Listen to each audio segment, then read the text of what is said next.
এই প্রতারণার খবর জানানোর জন্য যখন খোঁজ করছিলাম তখন আমার সাথে আমার অন্তত 50 জন সাংবাদিক ভাই, সিনিয়র জুনিয়র সবাই ছিলেন এবং সবাই আমরা আপডেটেড হয়েছি বাংলাদেশ ক্রিকেট বোর্ড কত বড় মিথ্যাবাদিতা, কত বড় প্রতারণা করেছে বাংলাদেশের মানুষের সাথে নারী ক্রিকেটারদের সুরক্ষার ইস্যুতে।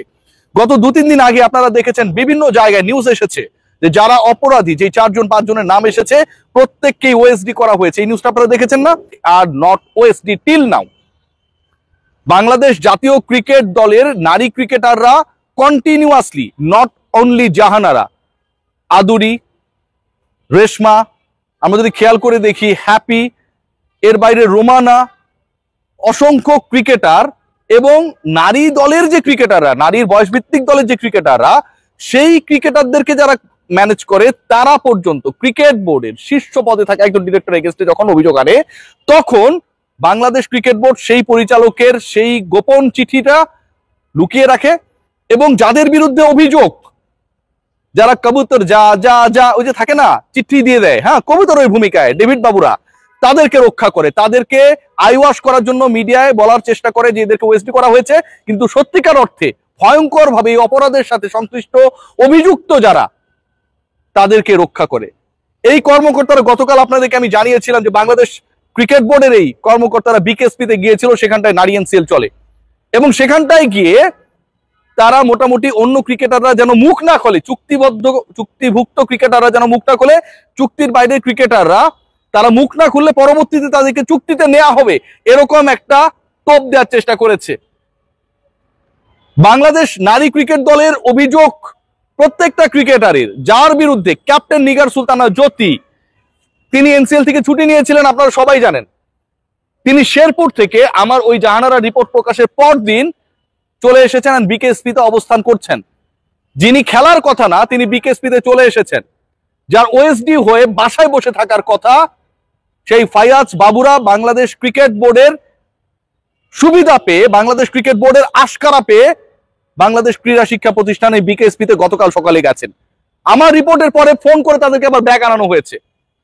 ভাবতে পারেন ক্রিকেট বোর্ড যারা নারী ক্রিকেটারদেরকে যেভাবে হয়রানি করা হয়েছে, যেভাবে অত্যাচার করা হয়েছে, মেন্টাল প্রেসার দেওয়া হয়েছে, সেটার কমিটি করে একই সাথে এই অভিযুক্তদেরকে আশকারা দেয় Bangladesh cricket board. Bangladesh cricket বোর্ডের প্রেসিডেন্ট বুলবুল ভাই, যিনি 12,000 টাকার বাসায় থাকেন আবার বারবারই টি শার্টও পরেন, আমি বুঝি না কেমনে এটা কম্বিনেশনটা হয়, সেই তিনি সেপ্টেম্বরে বাংলাদেশ ক্রিকেট বোর্ডের প্রেসিডেন্টের দায়িত্বে ছিলেন। নাজমুল আবেদিন ফাহিমের এগেইনস্টে যখন এই অভিযোগটা আসলো, ভয়ঙ্কর অভিযোগ আসলো, অনৈতিক সুবিধার বিনিময়ে, এক্সচেঞ্জের বিনিময়ে বয়স লুকিয়ে ক্রিকেটারদেরকে সুযোগ করে দেয়া, মিনিস্ট্রি যখন সেই অভিযুক্ত নাজমুল আবেদিন ফাহিমকে করে যে চিঠি পাঠানো হয়েছিল সেই চিঠি বিসিবিতে ফরওয়ার্ড করে সেপ্টেম্বরেই, বাংলাদেশ ক্রিকেট বোর্ড টোটালি চেপে যায়। সেপ্টেম্বরে পরিচালনা পর্ষদের যারা ছিলেন তারা কিচ্ছু জানতো না, বোর্ডে তোলা হয় নাই। ফাহিমকে বাঁচানোর চেষ্টা কেন করা হবে? তিনি যদি ভালো মানুষ হন, I respect, I pay my salute, but এই যে বাঁচানোর চেষ্টা, চিঠি গোপন করার চেষ্টা, বোর্ড অফ ডিরেক্টরস যারা আগে ছিল তারা জানে না, রাইট নাও ক্রিকেট বোর্ডের যে 25 জন ডিরেক্টর রয়েছেন তারাও কেউ জানে না। আমিনুল ইসলাম বুলবুল সেই চিঠির ব্যাপারে অবগত, কিন্তু সেই চিঠির ব্যাপারে তিনি তার বোর্ডকে জানান নাই কেন? আমি খারাপ মানুষ, এটা ওটা আমি মাইনা নিলাম ভাই, আমি ভালো মানুষ না, কিন্তু বুলবুল ভাই এই চিঠি লুকিয়ে রাখবে কেন? কি কারণে, কি উদ্দেশ্যে, কি স্বার্থে? এটার উত্তর কে দেবে? সেই বুলবুল ভাইরা যখন কমিটি করেন, সেই কমিটিকে, বাংলাদেশ ক্রিকেট বোর্ডের করা কমিটিকে কারো বিশ্বাস করার কোনো ধরনের মিনিমাম কারণ নেই। নাজমুল আবেদিন ফাহিম যিনি ক্রিকেট বোর্ডের পরিচালক, তার বিরুদ্ধে অভিযোগ, সেই চিঠি প্রেসিডেন্ট লুকিয়ে রাখেন এবং সেই প্রেসিডেন্টদের করা কমিটি কোনোভাবে বিশ্বাসযোগ্য হতে পারে না। সেই ক্রিকেট বোর্ড যখন জানায় যে এরা বরখাস্ত হয়েছে, বিভিন্ন গণমাধ্যমে সেই রিপোর্টটা এসেছে, দুদিন পরেই তারা বিকেএসপিতে চলে যান এবং সত্যিকার অর্থে তাদেরকে কোনো চিঠি সার্ভ করা হয় নাই, তারা শপথই বহাল রয়েছেন। এরকম ভয়ঙ্কর অপরাধীরা যারা অভিযুক্ত, তখন এই ক্রিকেট বোর্ডকে বিশ্বাস করার কোনো জায়গা নেই। যখন ক্যাপ্টেন শেরপুর থেকে বিকেএসপিতে চলে আসে, অভিযোগ রয়েছে জুনিয়র ক্রিকেটারদের মোবাইল তিনি চেক করছেন, কেউ কোনো হোয়াটসঅ্যাপে টেক্সট চালাচালি করেছে কিনা রিয়াসাত ভাই বা অন্য জার্নালিস্টদের সাথে, এই চেকিংটাও হয়েছে গত দুদিন রাতের বেলা।